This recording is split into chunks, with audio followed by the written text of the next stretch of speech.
Hey everyone, and welcome back to my Completionist playthrough of the Baldur's Gate Saga with the SCS mod. So of course at the end of the last episode we've dealt with this basilisk, and Jaheira leveled up as a result of it. And now she's going to be level 7 in Druid, which means that aside from these nice boosts to her saving throws, she also gains access to level 4 spells. And because she has that ring equipped, Ring of Holiness, she has actually 2 slots for level 4 spells, and I think I'm going to move that ring over to Yeslik in the near future. Anyway, level 4 is a decent one for Druid. This is where it really starts, getting better and better when it comes to Druid's spells. So there's quite a few interesting ones here, most notably Call Woodland Beings. That allows you to summon a nymph, which is a pretty good summon. She has some decent spells at her disposal, like they say here, but also she's kind of an interesting way to kind of cheat your way into level 5 spells a little bit, because one of her spells that she has is a Mass Cure spell, and that's a level 5 AoE healing divine spell. Then Cloak of Fear is decent, I guess. Then Death Ward and Negative Plane Protections are some really nice spells for Baldur's Gate 2 content, especially like Negative Plane Protection has no use in Baldur's Gate 1. Then of course you have Defensive Harmony, kind of a very versatile, very quick to cast and short lasting kind of in combat spell, or right before combat spell. It just boosts the armor class of our party by 2. And then there's also Neutralize Poison, which is interesting, because despite its name, it does much more than that. It of course cures poisons, but also heals 10 hit points, and cures any diseases, and also blindnesses and deafness effects. So this is actually a pretty nice spell to have memorized. But I think I'm going to go with 1 Call Woodland Beings and 1 Defensive Harmony for now. And let's explore more of Baldur's Gate. Here we're going to visit a dude called Courtier, and he actually doesn't have anything to say for us. Just pleasure to meet you. The name's Courtier. If you have below 14 reputation, I believe he will give you a quest to kill those sirens on the coast and their queen Syl. But he's not an evil dude, and it's not really an evil quest. But I guess he's looking for some more shady characters to perform the deed for him, I guess. Basically, the story goes that these sirens made his ship shipwreck, I guess. I'm here for that healing potion. No, and just to show you that a character like that exists, and gives me the opportunity to elaborate on his quest. So yeah, we've of course killed those sirens and Syl already, and we would have gotten the reward if we had a lower reputation than what we have. And this is just a tavern with a bunch of drunken sailors, and they have some pretty funny, some unique voiced lines. Not those ones. I think I had too much to drink.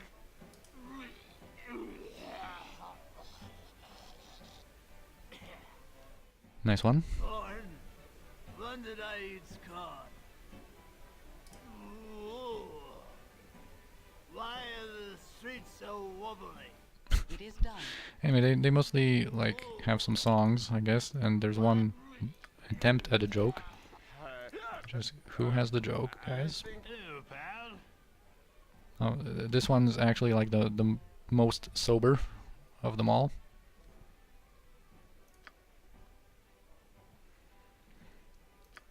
He's been all over the world. I think this one has the joke. Yeah, what do we call a fish with no eyes? Psh. Sick joke, dude. That we landlubbers don't get. Yes, certainly. And we can explore more of the area here. There's nothing really over here. We've already unlocked the area north of here, the central area, before. Here we're going to meet an interesting character with also a unique voice line. One is not forced to walk in the steps of their father. So he recognizes Jaheira, he also knows of Gorion, and he knows of us, apparently. So he introduces himself as Antilles Folsom of the Harpers, a friend of your friends and of your stepfather Gorion. So he knows much about us, apparently. And by the way, Harpers are a kind of a good organization, although I don't like them much personally, and you will see in Baldur's Gate 2 that there are a lot of reasons not to like them, I guess, and they're supposed to be a good organization that kind of influences the different events in Faerun, and especially I think Sword Coast, but by means of, or rather stealthier means than just directly. Anyway, we can say that we are well met. And also make note of his voiced lines, that one is not forced to walk in the steps of their father, alluding to our mysterious origins. And here again, you know, Jaheira has cared for you so well and kept you from the dark that was your father. So we are getting gradually, slowly but surely, we are getting closer to those answers. So anyway, a nice guy, but not much more out of him here. An interesting character. Again, we get some like foreboding and ominous lines about our origins.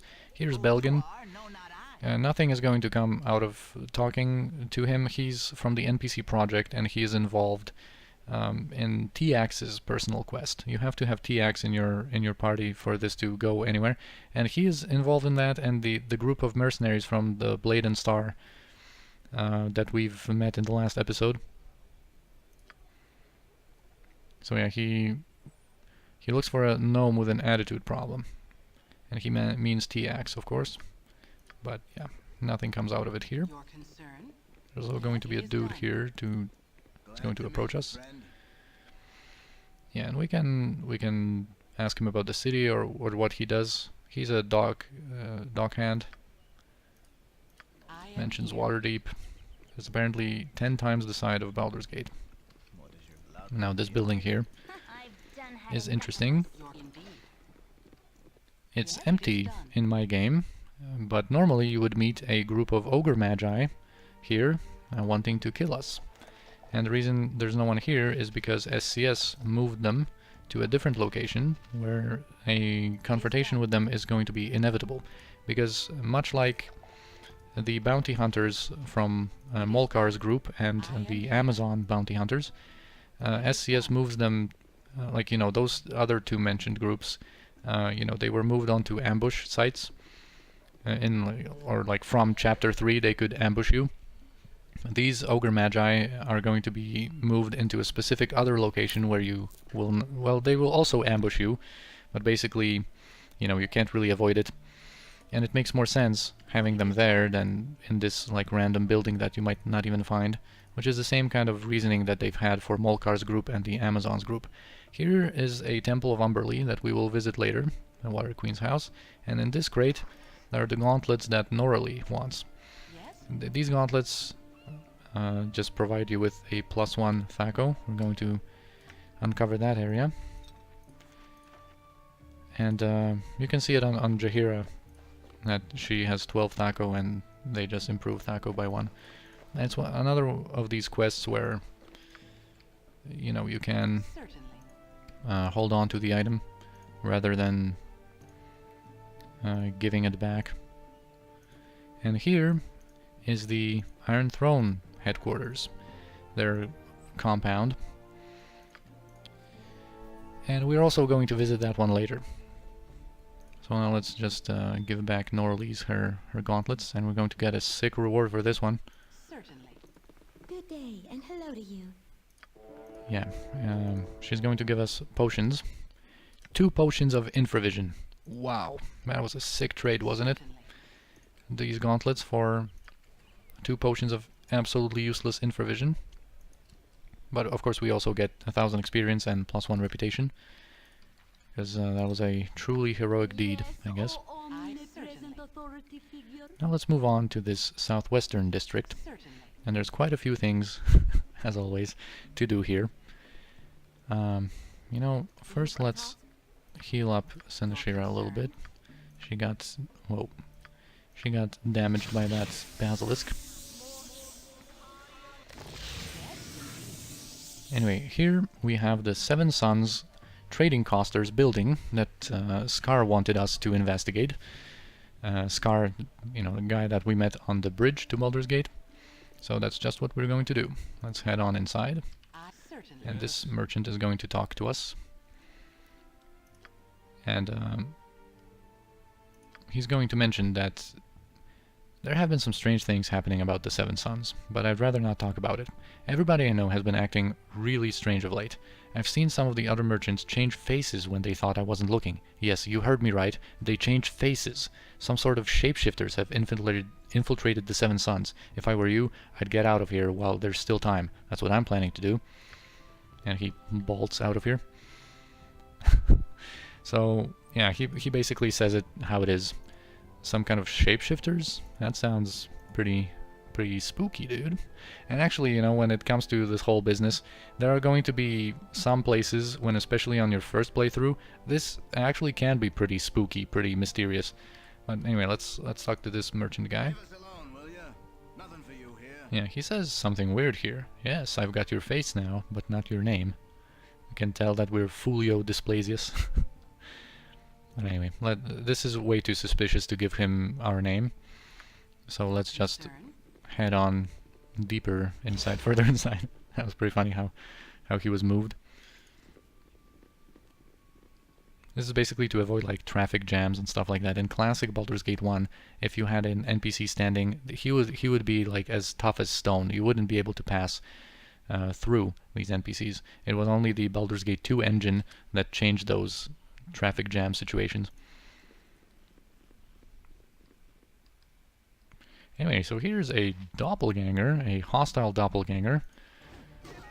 Would attack us if we let him. Doppelgangers are kind of a joke, really. They were buffed up by SCS to the standard of the toughest regular doppelganger, but they are still very, very weak. They're only worth 420 experience. 420, yo. Anyway, so yeah, this is an interesting type of creature. We've basically, you know, already uncovered what was going on here. So there are doppelgangers in the Seven Sons, infiltrating it from the inside and, you know, taking the shape of other merchants and whatnot. And when you think about it, that's like a really, really dangerous thing, that you could infiltrate like many influential businesses and like impersonate very powerful people with that. So we're going to discover more about this whole plot here, but first let's talk to Jasso. Come to torment me some more, you shape-shifting bastards. So yeah, we're not the shapeshifters you speak of. We're friends sent by Scar. So yeah, he of course, you know, dispels all doubts here. He tells us what's been happening. That they were basically totally infiltrated the Seven Sons some months ago. And they imprisoned him to gain the information they needed through torture. Anyway, we should go back to Scar, he says, and report to him. But first we're going to loot. There's something here. Nope, a random treasure. I guess they can spawn there, maybe. Yeah, there's this spear here, and two chests that have some pretty good stuff. Especially if you come here early, like if you progress through the main story pretty quickly. Certainly. You can give, yes, like these scrolls, I guess. And you know what? I'm going to move this Warhammer +1 into Senashir's offhand already and give Yeslik his flail +2, just in preparation of him getting that other proficiency point. He's mostly been using slings so far anyway. And just so he has some more slots for carrying stuff that doesn't weigh anything. Yeah, now that Jaheira is strong, we can actually put some more like scrolls on him.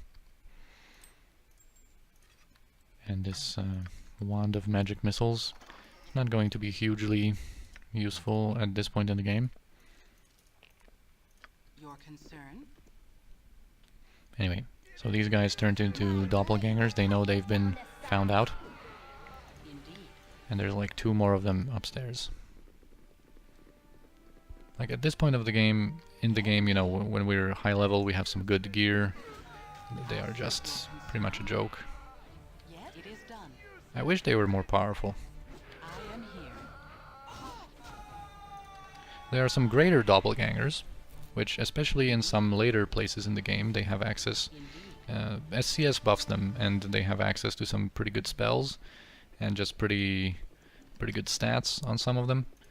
So they are more of a threat then. But the regular doppelgangers are just not good enough for this place in the game. Your concern? Yes? Let's heal up Sinashira a little bit more, and actually let's visit this building here first. We can send well, maybe Imoen. And I just want to go into this shop here It is done. because this dude has another copy of a good belt. My humble establishment. Oh no, this one has the arrows of piercing. Yeah, the belt is in this area, but in a different store. Anyway, let's open this. I'm going to be back there later. And actually we can, while we're here, we can do this tavern. And we can also unlock the area north of here. The central western district. Let's just teleport our guys here. Yeah, this district with the Hall of Wonders and the Temple of Timora.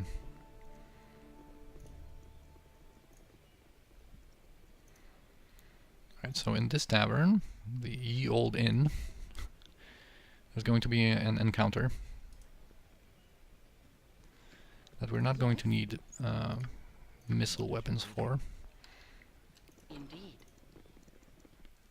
because there's plenty of green slimes apparently attacking, and the bartender tells us to run for our lives, and they are immune to missile weapons, so let's just charge in and take care of him in melee, and we can attempt to save as many of these wow, boom, as many of these people here, so that we're going to get some backstory about what happened here. Certainly. Is there one more here? Yeah. Alright, so we've dealt with them. Yes? We can ask a certainly. dude what happened. Whoa, one moment, the barkeep was talking to the mage Ramazith, then all of a sudden he's flaming mad. He summoned up all those slime creatures, hideous things they were. So yeah, Ramazith is a mage that we're going to meet later, and all of these containers are empty. I am certainly. But yeah, a little encounter here with some mage just summoning a bunch of green slimes because he got angry.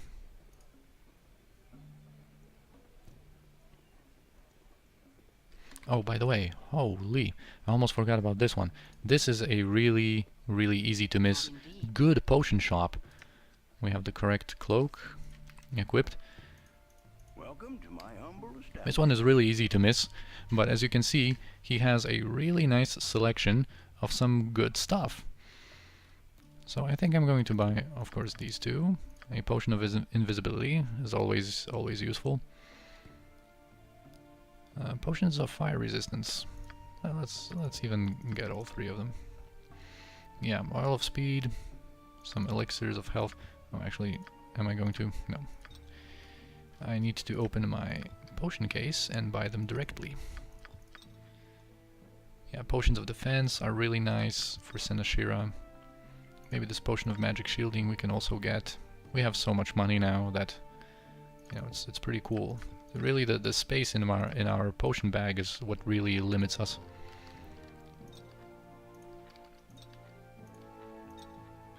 All right. Yes? Certainly. So that was a shop that I wanted to visit. And now let's go down here. This is also something that I wanted to visit. It is done. Welcome to my humble And this guy has my belt that I mentioned. So he has another copy of this +4 armor class bonus versus crushing attacks belt, Destroyer of the Hills. I think this is implemented here by the enhanced edition. Otherwise, you know, normally he only has these like +1 basic equipment. And of course, if you want to be really hardcore about it, I'm just going to have this on Corin for now.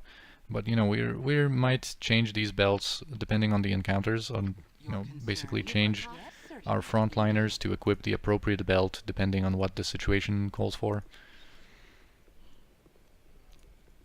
So we have 2 of these slashing armor class bonus belts and 2 of the crushing ones, and 1 that has these. This one is a unique one, and we're going to return it at some point still to Anshi, that person that we've never talked to actually about this, but actually she has a quest for that belt. Anyway, here's our old buddy Aldeath from Cloakwood Forest that we've you know, sort of helped get away from these druids. You there! Identify yourself! Yeah, it is so pleasant to see your faces once again. Don't you recognize me? It is I, Aldeath Session Star. I'm so glad to have met you, especially at a time like this. So he wants to talk with us. And yeah, apparently some mysterious, strange things have been going on in the Merchants League that he's a part of. I share ownership of the company with 2 others, Erlantry and Zorl, 2 very distinguished gentlemen. When I returned from my hunting trip, thanks to you, I might add, I found that my 2 partners had undergone some profound changes, nothing physical or overt, but something far more sinister. It's as if my partners had become wholly different people while I was gone. They almost take an active interest in squandering our company's resources on frivolous and stupid ideas. If they continue on this course, the company will be in shambles in but a few weeks. I know you have already helped me once, but I ask for your assistance again. So he wants us to pose as his childhood friends and infiltrate the Merchants League estate from the inside and see what we can learn about it. So we're going to accept. Normally this is closed and you can't get in if you haven't helped him. And of course, as I mentioned back then in Cloakwood, if you kill him and help the druids, there's going to be his brother that has a unique crossbow of accuracy that is going to attack you. His brother is going to attack you, and when you kill him, you're going to be able to loot you know, some nice stuff, especially that crossbow, which is unique in the whole game, the only one. Anyway, let's talk with this guard. And the guard suggests that we talk with his superior, the commander of the guard, Brandlar, which is a person that we can trust here. And if we talk with some merchants, he also says, like, you know, if I were you, I'd be careful around here. Well, is there a reason? Yeah, he mentions Erlantry and Zorl again. And if we're honest with him, he's actually going to give us a really good piece of advice, and to search Zorl's office on the 2nd floor. So here's Erlantry, one of the 2.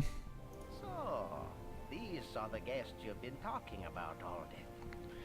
Yes. So he basically is going to invite us to a party celebrating the anniversary of Aldeath's stay with them, apparently. So we'll be there. The party is on the top floor. On this floor, however, there's going to be a couple of people to talk to. Indeed. And here we can talk to Zorl. Hello. Nice to make the acquaintance of such a cultured personage. Yeah, so we can go on with the idea that we're childhood friends with Aldeath. And he asks us about Dabron. And this is kind of like the correct answer, I guess, RP-wise. And it ends the conversation here. But I'm just going to ask about Dabron, who is Aldeath's brother, apparently. You don't remember Aldeath's brother. Most interesting. So we kind of failed our disguise there, but nothing really comes out of it. Luck be a lady. Your concern? I'm going to send Koran to open the lock for me. It is done. Anyway, here we can talk to Aldeath. Learn some manners, brute. We can mention that anniversary party, and he doesn't know anything about it.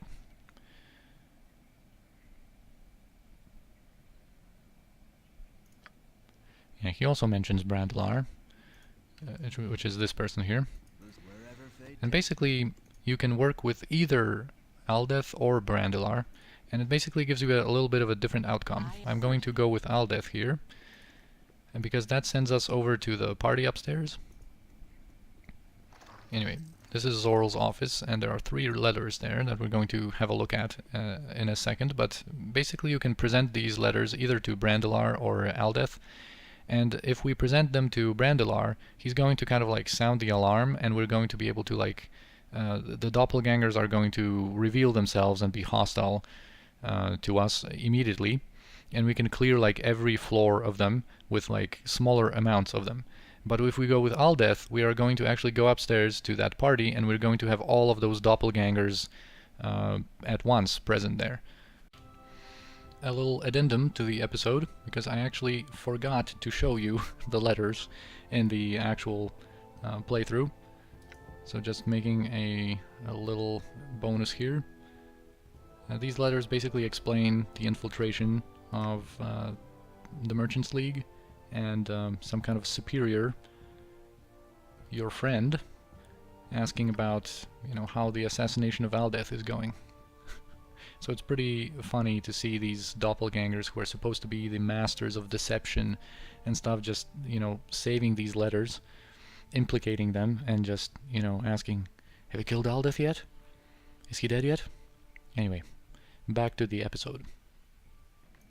So I'm just going to talk with Brandlar, and we can be honest with him, because he's a good guy, he's not a doppelganger himself, and yeah, we can work with him or with Aldeath, like I said, but we're going to present the documents to Aldeath, and this is immediately going to trigger that whole party on the top floor. And this is what I like more. I mean, you get kind of like an additional conversation here, and an opportunity for some Armageddon tactics.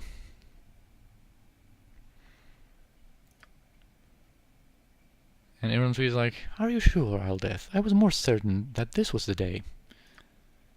Perhaps, Aldeath, your memory has become somewhat addled. You seem to be forgetting and even inventing elements of your past. Take, for example, your childhood friends. A most stupid lie, meat. Even if we don't fail at the conversation with Sorrel, this is all going to progress always in this manner. So anyway, they say something weird, like these primates are about to take the final step to become something much greater than what they were. And this is kind of like really silly of them to do something like this, to give this information to us.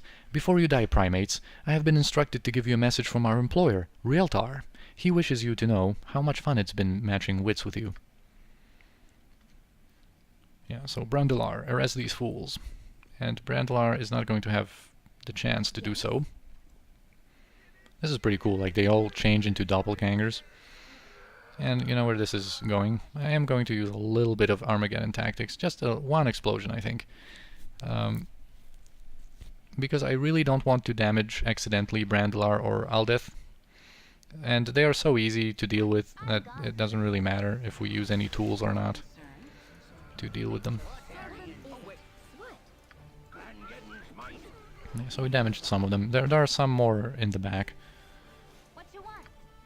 Yes, indeed. You can't live without a little adventure. Alright, we need some more guys over here on the left. Yep, I've done had enough of this. I am here.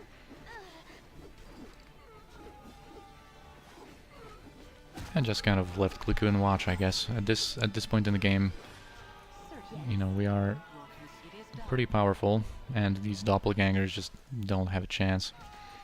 Yes, certainly. Yeah, any more of you? Yep. There's nothing to loot on this table, by the way. Just if you were curious by me, like using tab and the table highlighting, there's nothing there. Your concern, indeed. Anyway, so we've dealt with the doppelganger infiltration here. And we can talk to Aldeath, and he's going to reward us with an heirloom of his family, and that's the bastard sword Yes? +1. That's +3 against shapeshifters. And that sword can be pretty useful in some situations. And we also get 5,000 experience that allows Imoen and to level up, and I think Koran leveled up a little earlier, so we might as well level them up. Imoen is level 7 now, so she gets more level 2 spells and also level 4 spells. Now we're getting somewhere. But for level 4, she has improved invisibility, greater malice, and emotion hopelessness. So I'm going to memorize emotion hopelessness maybe for now. But we have also a scribing session to do, which I should do in the next episode probably. With these potions of genius that and the scrolls that we got from Sorcerer's Sundries. And yeah, we're down here. is done.